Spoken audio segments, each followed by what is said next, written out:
Мақомоти вилояти Оқтеппаи Қазоқистон мегӯянд дар доираи як маъракаи маърифатӣ тавонистанд волидони беш аз 123 хонандаро розӣ кунонанд ки фарзандони онҳо бе рӯмол ба дарс ҳозир шаванд. бино ба иттилои расмӣ шумори хонандагоне ки дар ин минтақа бо рӯмол ба дарс ҳозир мешуданд соли равон ба 340 нафар мерасид.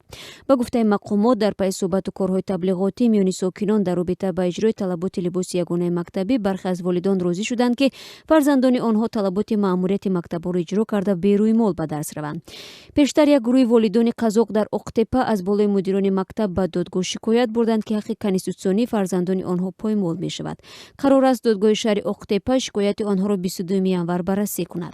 додгоҳи шаҳри Остона моҳи декабри соли 2017 шикояти гурӯҳи волидонеро аз вилояти Қазоқистони ғарбӣ рад кард ки хостанд банди фармони вазири маорифи ин кишвар дар бораи либоси ягонаи мактабӣ ғайриқонунӣ дониста шавад.